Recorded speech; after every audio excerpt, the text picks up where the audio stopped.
नमस्कार। आज हम बात कर रहे हैं दक्षिण एशिया में एक काफी नई सी हलचल पर। चीन, पाकिस्तान और बांग्लादेश के बीच एक नया ट्राइलैटरल मतलब एक त्रिपक्षीय सहयोग का सिस्टम शुरू हुआ है। हमारे पास जो जानकारी है वो क्षेत्रीय सहयोग चीन, पाकिस्तान, बांग्लादेश नाम के एक एनालिसिस से है और हम समझना चाहते हैं कि ये नई तिकड़ी आखिर है क्या और क्यों ये अहम है। तो हुआ यह है कि अभी हाल ही में 19 जून 2025 को चीन का जो शहर है कुनमिंग, वहां इन तीनों देशों के सीनियर फॉरेन मिनिस्ट्री ऑफिशियल्स की पहली मीटिंग हुई। हाँ बिल्कुल। इसमें चीन से सुन वेडोंग, पाकिस्तान से इमरान अहमद सिद्दीकी और अमना बलोच और बांग्लादेश से रूहुल आलम सिद्दीकी। ये मतलब एक फॉर्मल ट्राइलैटरल कोऑपरेशन मैकेनिज्म, आप कह सकते हैं कि मिलकर काम करने के एक नए सिस्टम की शुरुआत है। हाँ, और इसमें दिलचस्प बात यह है कि उन्होंने कई एरियाज में मिलकर काम करने के लिए एक जॉइंट वर्किंग ग्रुप बनाने पर भी सहमति जताई है। अच्छा। जैसे ट्रेड हो गया, इंफ्रास्ट्रक्चर है, एग्रीकल्चर, क्लाइमेट चेंज और ये जो आजकल चल रहा है डिजिटल इकोनॉमी। बल्कि लिस्ट तो और भी लंबी है। इसमें समुद्री मामले, हेल्थ, एजुकेशन, यूथ, ये सब भी शामिल हैं।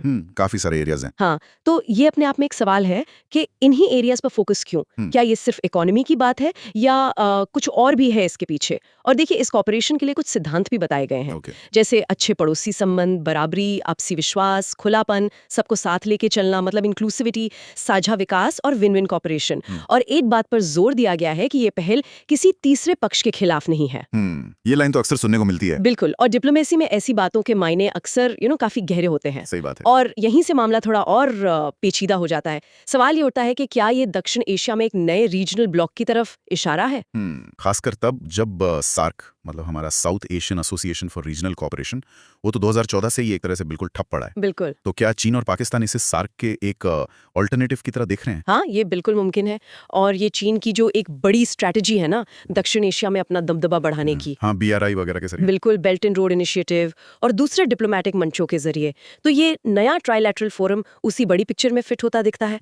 और पाकिस्तान के लिए भी, क्योंकि सार्क तो चल नहीं रहा, तो उनके लिए ये रीजनल कनेक्टिविटी का एक नया मौका हो सकता है। लेकिन इसमें बांग्लादेश का जो रवैया है वो थोड़ा अलग है ना? हाँ, ये बात गौर करने वाली है। जानकारी तो यही कहती है कि ढाका में जो अंतरिम सरकार है अभी, उन्होंने मीटिंग में हिस्सा तो लिया, लेकिन साथ ही ये साफ भी किया कि वो इससे कोई पॉलिटिकल या कोई भारत विरोधी मंच नहीं मानते। अच्छा। उन्होंने कहा कि एक ऑफिशियल नॉन पॉलिटिकल मीटिंग थी। मतलब वो थोड़ी दूरी बनाए रखना चाह रहे हैं। हाँ, ऐसा लगता है कि बांग्लादेश एक बैलेंस बनाने की कोशिश कर रहा है। शायद वो भारत को नाराज करने से बचना चाहते हैं। हाँ, और बांग्लादेश की ये जो सावधानी है वो समझी जा सकती है।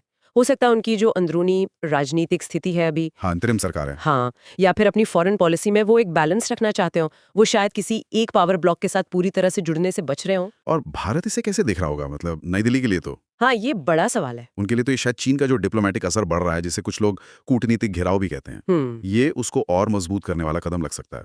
खासकर अगस्त 2024 के बाद से भारत बांग्लादेश रिश्तों में जो थोड़ी सी ठंडक आई है, सही बात है, उसके बाद ये और भी सिग्निफिकेंट हो जाता है। निश्चित तौर पे ये रीजनल इक्वेशंस में, मतलब क्षेत्रीय समीकरणों में एक बदलाव का संकेत तो है ही। और ये सवाल खड़ा करता है कि आगे चलकर इस रीजन में जो पावर बैलेंस है वो कैसे बनेगा।